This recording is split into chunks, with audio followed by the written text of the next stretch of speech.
Hey guys, welcome to the new video. और दोस्तों, आज के इस वीडियो में मैं आपको लीवर फंक्शन टेस्ट, जिसको हम लोग शॉर्ट फॉर्म में कहते हैं एलएफटी रिपोर्ट, उसको कैसे देखते हैं, इसका वैल्यू क्या होता है, कौन सा वैल्यू बढ़ जाने से क्या प्रॉब्लम होता है। तो ये वीडियो को अगर आप पूरा एंड तक देख लोगे तो ये जो लीवर फंक्शन टेस्ट रिपोर्ट है, इसके ऊपर आपको एक कंप्लीट एंड ऑथेंटिक इन्फॉर्मेशन मिल जाएगा एंड आप घर बैठे ही इस रिपोर्ट को रीड कर सकते हो। तो चलिए गाइस, हम वीडियो को स्टार्ट करते हैं।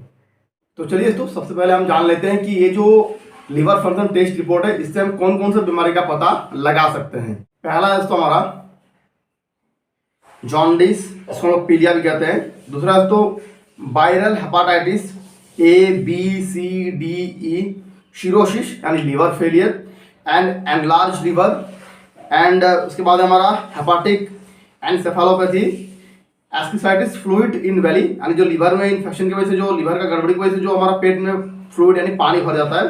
दूसरा है ट्यूमर और कैंसर जो लीवर में होता है। तो गाइस, आप जब भी लीवर फंक्शन टेस्ट रिपोर्ट को रीड करोगे या रिपोर्ट को देखोगे तो आपको उसमें 3 चीजें देखना होता है। पहला है तो हमारा इंटीग्रिटी ऑफ लीवर सेल्स, यानी तो लीवर का जो सेल्स होता है उसका आपको अमाउंट देखना होता है। और इसके अंदर आता है तो हमारा AST एंड ALT। उसके बाद दोस्तों हमें दूसरी नंबर पे देखना होता है एक्सक्रीटरी सिस्टम, यानी दोस्तों हमारे लीवर से कुछ एंजाइम्स एक्सक्रीट होता है, उसको भी हमें ये देखना होता है, जैसा कि बिलिरुबिन, ALP एंड GGT। दोस्तों तीसरी नंबर पे हमारा होता है सिंथेटिक फंक्शन, जिसमें कुछ बनता है लीवर में जिससे एल्बुमिन, एंड दूसरी नंबर पे हमारा प्रोथ्रोम्बिन। तो ये दोस्तों ये 3 चीज को हमें देखना होता है कि रिपोर्ट में क्या आया है, इसका वैल्यूज। और दोस्तों ये जो 3 चीज मैंने बताया आपको, अब इसके बारे में पूरा डिटेल में हम जान लेते हैं कि ये क्या होता है। तो दोस्तों सबसे पहले नंबर पे हमारा है AST। आप अपनी स्क्रीन पर आपको दिखाई मिल रहा होगा, इसका फुल फॉर्म होता है एस्परेट एमाइनो ट्रांसफेरेज। दोस्तों जो इसका फुल फॉर्म होता है, तो चलिए हम ये जानते हैं ये क्या है। और दोस्तों ये जो AST है, ये हमारे लीवर के अलावा और भी कई ऑर्गन्स में पाए जाते हैं, जैसा कि लीवर, हार्ट, मसल, इंटेस्टाइन। तो दोस्तों ऐसे जगहों में भी ये, इन ऑर्गन में भी ये AST पाया जाता है। और ये दोस्तों सिर्फ AST लेवल है, ये सिर्फ लीवर में ही नहीं बढ़ता है, लीवर के लिए सिर्फ स्पेसिफिक नहीं है। इसलिए दोस्तों क्या होता है कि अगर कुछ भी प्रॉब्लम हो लीवर में तो ये का वैल्यू बढ़ जाता है। एंड दोस्तों जो हार्ट में जो होता है मायोकार्डियल इन्फेक्शन, उसमें भी ये बढ़ जाता है, क्योंकि ये हार्ट में भी मिलता है। दैट्स वाई मायोकार्डियल इन्फेक्शन में भी आपको ये बढ़ा हुआ मिल सकता है। साथ में दोस्तों और अगर कोई मसल डिजीज होता है तो उसमें भी ये बढ़ जाता है। और दोस्तों अगर आपने LFT टेस्ट करवाया है और ये अगर आपको बढ़ा हुआ मिलता है तो आपका लीवर में कुछ भी गड़बड़ी हो सकता है। उसके बाद दूसरा हमें देखना होता है ALT। इसका फुल फॉर्म होता है दोस्तों एलानिन एमाइनो ट्रांसफेरेज। तो दोस्तों ये उसका फुल फॉर्म। और दोस्तों ये जो ALT है, इसका खासियत यही है कि ये हमारा सिर्फ लीवर सेल्स में ही पाया जाता है। और दोस्तों और ये इंडिकेट करता है कि ये अगर आपको लेवल बढ़ा हुआ मिलता है तो ये आपको इंडिकेट करता है कि आपको लीवर डिसऑर्डर हुआ है।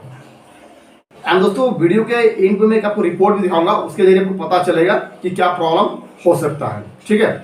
देन दोस्तों नेक्स्ट में हमारा आता है ALP, यानी एल्कलाइन फॉस्फेट। ये एक एंजाइम है।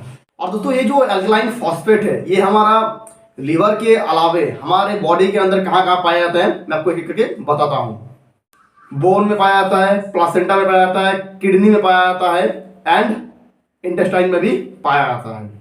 दोस्तों इसलिए ये भी हमारे लीवर के लिए स्पेसिफिक एंजाइम नहीं होते हैं। ठीक है। और इसीलिए दोस्तों हमारे बॉडी में जब या हमारे लीवर में जब बिलिरुबिन का जब लेवल बढ़ जाता है, तब साथ में ये जो ALP है, एल्कलाइन फॉस्फेट है, इसका भी लेवल दोस्तों बढ़ जाता है। इसी की वजह से आपका जो एल्कलाइन फॉस्फेट है, आपका रिपोर्ट में ये भी बढ़ा हुआ मिल सकता है अगर बिलिरुबिन बढ़ा हुआ है तो चलिए दोस्तों अब हम जान लेते हैं कि ये जो एल्कलाइन फॉस्फेट है, इसका नॉर्मल वैल्यूज क्या होता है, एक एडल्ट में क्या होता है और एक चिल्ड्रन में क्या होता है। तो दोस्तों एडल्ट में जो इसका नॉर्मल वैल्यू होता है, इसका होता है 30 से 120 तक हो सकता है, एंड चिल्ड्रन में इसका नॉर्मल वैल्यू हो सकता है 360 तक। तो चलिए अब हम आगे बढ़ते हैं और बात करते हैं GGT के बारे में। दोस्तों GGT क्या होता है, वो होता है हमारा, इसका full form gamma glutamyl transference, ये हो गया इसका फुल फॉर्म। और दोस्तों इसका एक खासियत है कि हमारे ये जो जीजीटी है ये हमारे लिवर सेल्स में ही पाया जाता है और बाइलरी एंड इपिथेलियम में भी पाया जाता है। और दोस्तों ये जो जीजीटी है इसका लेवल कब बढ़ता है तो हम चलिए ये भी जान लेते हैं। दोस्तों अगर कोई पेशेंट लंबे समय से अगर अल्कोहल लेता है तब ये जीजीटी का लेवल बढ़ा हुआ मिलता है। तो चलिए अब हम जानते हैं कि इसका नॉर्मल वैल्यू क्या होता है जीजीटी का। तो दोस्तों इसका जो नॉर्मल रेंज होता है 6 से लेकर 19 तक। और दोस्तों अगर ये लेवल आपको बढ़ा हुआ मिले तो समझ लीजिए पेशेंट क्रॉनिक अल्कोहलिक पेशेंट है और ये बहुत ही ज़्यादा अल्कोहल का सेवन करता है, दैट्स व्हाई ये लीवर में प्रॉब्लम हुआ है। तो चलिए दोस्तों अब हम बात करते हैं बिलिरुबिन के बारे में दोस्तों, जो कि बहुत ही इंपॉर्टेंट है दोस्तों। एंड बिलिरुबिन के बारे में जानने से पहले मैं थोड़ा आपको एक्सप्लेन करना चाहूँगा कि हमारा बॉडी में बिलिरुबिन बनता कैसे है, ठीक है, ये भी जानना बहुत ही ज़्यादा जरूरी है। तो दोस्तों आप सभी को पता होगा कि हमारा ब्लड में, हमारा बॉडी में हेमोग्लोबिन पाया जाता है। और दोस्तों हेमोग्लोबिन 2 वर्ड से बना है, हीम एंड ग्लोबिन, ये 2 वर्ड से हेमोग्लोबिन बना हुआ है।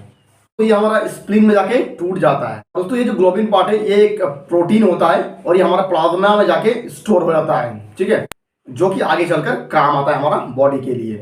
इसका जो दूसरा पार्ट है हीम, इसमें 2 चीज़ होता है, एक होता है आयरन एंड दूसरा बिलिरुबिन। दोस्तों ये जो आयरन है ये हमारा बॉडी में प्लाज्मा में जाके स्टोर हो जाता है। एंड दोस्तों ये जो बिलिरुबिन है ये एक मेटाबॉलिक वेस्ट प्रोडक्ट है जिसका हमारा बॉडी का कोई जरूरत नहीं है, इसे हमारा बॉडी से बाहर निकाल दिया जाता है। इसलिए दोस्तों बिलिरुबिन हमारा प्लाज्मा में एल्बुमिन के साथ जुड़कर लीवर में चला जाता है और लीवर में इसका कंजुगेशन प्रोसेस शुरू होता है।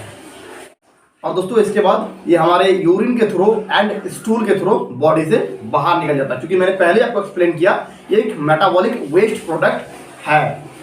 तो दोस्तों हम जानते हैं कि हमारे जो बॉडी है इसमें 2 तरह का बिलिरुबिन पाया जाता है, एक डायरेक्ट एंड एक इनडायरेक्ट। सबसे पहले हम बात करते हैं डायरेक्ट बिलिरुबिन के बारे में।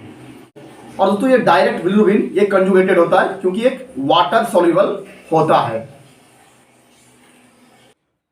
और दोस्तों ये जो डायरेक्ट बिलिरुबिन है इसका जो नॉर्मल रेंज होता है हमारा बॉडी में 0.0 से लेकर 0.2 प्रति DL हो सकता है। और दूसरा है दोस्तों इनडायरेक्ट बिलिरुबिन, यानी ये अनकंजुगेटेड होता है, यानी ये वाटर सॉल्युबल नहीं है, ये पानी में नहीं घुलता है। और दोस्तों इसका नॉर्मल वैल्यू होता है 0.2 से लेकर 0. mg प्रति DL तक। इसलिए दोस्तों आपको जो LFT रिपोर्ट है इसमें टोटल बिलिरुबिन को देखना होता है, यानी इसका फॉर्मूला होता है D+ID, यानी direct bilirubin and indirect bilirubin. और इसका जो नॉर्मल वैल्यू होता है 0.2 से 1.0 mg पर DL, तो ये उसका नॉर्मल वैल्यू। और दोस्तों यही जब बिलिरुबिन हमारा बॉडी में जब बढ़ जाता है जिसका वजह से हमारा पेशाब पीला होता है और आंख में भी पीलापन दिखाई मिलता है। और दोस्तों ये जो बिलिरुबिन बढ़ जाता है इसको हम मेडिकल टर्म में कहते हैं हाइपर बिलिरुबिनेमिया। तो इसको हम मेडिकल टर्म में कहते हैं जब बिलिरुबिन का लेवल बढ़ जाता है। और दोस्तों इसी कंडीशन को हम कहते हैं हिंदी में पीलिया और इसको हम अंग्रेजी में कहते हैं जॉन्डिस, ठीक है। तो आपको समझ में आ गया होगा इस वीडियो से कि जॉन्डिस क्या होता है। तो दोस्तों अब हम बात कर लेते हैं सिंथेटिक फंक्शन के बारे में, जो है हमारा एल्बुमिन। एल्बुमिन क्या होता है? एल्बुमिन दोस्तों हमारा लीवर में पाया जाने वाला एक प्रोटीन होता है, ठीक है। और तो अगर किसी पेशेंट को अगर लंबे समय से कोई लीवर का डिसऑर्डर है, लीवर को कोई बीमारी है, तो उन कंडीशन में ये एल्बुमिन बढ़ा हुआ मिल सकता है। और तो इसका जो नॉर्मल वैल्यूज होता है वो है हमारा 3.5 से लेकर 5.5 mg प्रति DL तक। दोस्तों ये हो गया एल्बुमिन का नॉर्मल वैल्यूज। तो दोस्तों जैसा कि मैंने आपको बताया कि ये जो एल्बुमिन है इसका लेवल बढ़ता है तब जब कोई पेशेंट पुराना लिवर डिजीज है, मतलब बहुत क्रॉनिक हो चुका है, बहुत पुराना हो गया, तब ये इसका लेवल बढ़ता है। एंड इसका लेवल घटता कब है ये भी जानना जरूरी है। दोस्तों इसका लेवल तब घटता है जब किसी मरीज को मेल न्यूट्रिशन है, यानी कुपोषण है।